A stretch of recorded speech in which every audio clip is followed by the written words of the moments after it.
Good morning, or depending when you're watching this, good afternoon, good evening, or good night.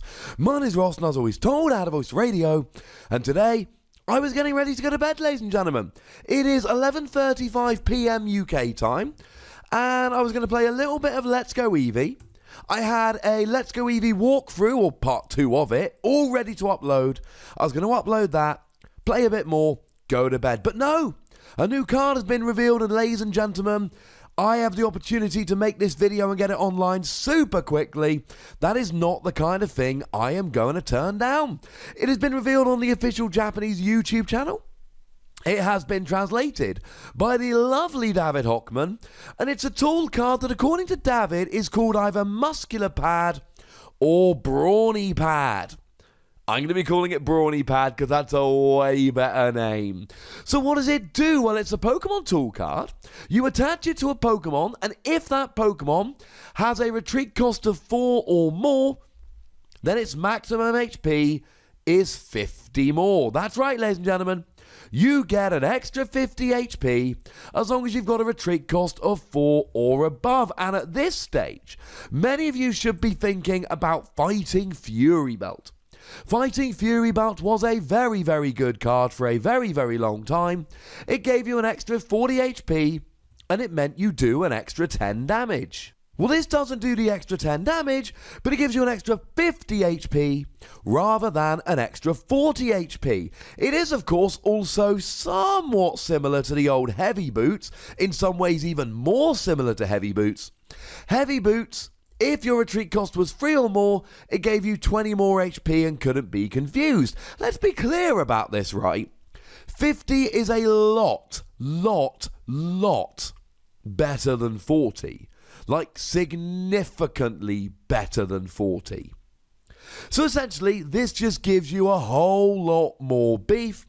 And now we've got a reason for a high retreat cost. So for a long time when we talked about high retreat cost, I would say you could grab it with a heavy ball. And I would say stuff like it doesn't matter because we got a float stone, and back in the day you could have had heavy boots. At the moment, as it stands at this moment, with the currently released cards, there's no real advantage to having a high retreat cost. Well, ladies and gentlemen, that is no longer the case, because we have this. We have Brawny Pad. And now you can get an extra 50 HP. And to be completely honest with you, this is just going to make some of the numbers a little bit stupid good. Because let's take something like Eevee and Snorlax Tag Team GX. I did do a profile about this one quite recently. I'll pop a link to it in the description. But it's a pretty good card nonetheless. It's got 270 HP. That's a lot of HP. That gives it some heft. But with this, you're up to 320 HP. And for this particular card, it's super significant. Let me explain why. Now, first of all here, you come across the non-GX Buzzwole. If you've got 4 prizes remaining, non-GX Buzzwole does 120 damage for 1 energy. But of course they're going to be playing Diancie Prism Star, and you're weak, so that's going to all add up to 280 damage. Ladies and gentlemen, quite a lot of damage. It will KO Eevee and Snorlax, but as soon as you put Brawny Pad on Snorlax, then all of a sudden you don't need to worry, because you've now got 320. The survivability here is off the charts. Against something like Blacephalon, for instance, they used to have to Lost Zone 6 energy to KO you. They now need to Lost Zone 7 energy to KO you. How much is actually going to be KOing you here? Crazy. Now, a quick correction. I have checked with David. It is actually exactly 4. If you've got a retreat cost of more than 4, this doesn't work. This only gives you the HP if you've got exactly 4. There are no Pokemon cards in the Sun and Moon On expansions which have a retreat cost of 5. We've never had, I think, anything with more than 5. Can anybody name me, without cheating, the last Pokemon released which had a retreat cost of 5? Anyone? It was Mamoswine! It was Mamoswine from the Stormfront set. That is the only card, the only Pokemon since the Diamond and Pearl base set. I didn't search any further back, but I searched from the Diamond and Pearl base set onwards. This is the only card that has a retreat cost of 5. So suffice to say, yes, it's 4, not 4 or more, but it really doesn't matter. Let's have another example of how dumb this could be in terms of beef. How about Wishy-Washy? So we've got Wishy-Washy GX that, ordinarily speaking, has 210 HP, which as a basic right, that's pretty hefty.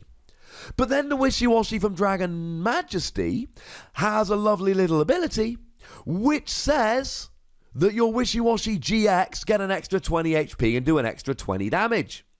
So now you're up to 290. Now you add this on, and you're actually going up to 340 damage needed to KO you. You got 340 HP. Your opponent needs to do 340. And let's not forget, at this stage, you're doing 100 with a single energy, so you can actually use stuff like Max Potion and Acerola to try and heal you here. I mean, when I talked about Eevee and Snorlax, I suggested that you could basically use this as a stalling deck, essentially putting it active and going, you can't KO me, I'm just going to deck you out. Well, here, we're actually in a ridiculous situation where they've got to do 320. And again, if you're playing a stalling deck, Max Potion, Ace Roller, Pow Pad to reuse the Ace Roller, all of that good stuff, all the usual tricks. So that just got a whole lot better. It's making beefier Pokemon beefier. And look, the obvious counter-argument here is that your opponent can just play a Field Blower to get rid of it. And of course they can. The thing is, people are playing a lot less Field Blower lately. Now, I've talked about this in a bunch of decks, but essentially, it's because Garboda's rotated, so we no longer need to use a tool to get rid of that, and people are playing Prism Star Stadiums, which cannot be Field Blowered away, so we got to play other stadiums rather than Field Blower. The number of Field Blower has been dropping. Maybe it goes up again, but at the moment, it's dropping, and it's dropped a lot. And sure, you can play Faber nowadays to get rid of it and actually Lost Zone it, but the reality is that most people aren't playing Faber. And that's where this really comes in handy. This is only being used for a very niche subset of cards. There are not many cards that can actually take advantage of this. But the ones that can will absolutely love it. And here's the other thing. The decision of whether you're playing this or not is largely going to come down to whether you hit the numbers. So if we look at Eevee and Snorlax Tag Team GX, they do 120, but against an evolution Pokemon, they do 240. Which means they are very, very rarely going to need Choice Band, because against a basic, they're going to be too far away from a KO, and against an evolution Pokemon, they're going to have the KO. So for that Pokemon, you don't need Choice Band. So all of a sudden, playing Brawny Pad seems like a good idea. Similarly, if we look at Wishy-Washy GX, and look, I'm just using these two as examples, there's like a million more you could use, but if you're playing Wishy-Washy, you're doing 100 damage, you're 2 and 3 hit KOing, and that's fine, so you can afford to play this.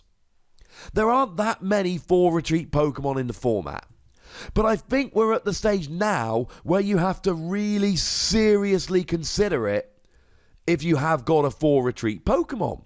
Now, another card that I didn't mention earlier, but I could have done, was Bodybuilding Dumbbells, which, to be honest, might be a better analogy than either of the cards I did mention earlier, that gives a Stage 1 Pokemon 40 more HP.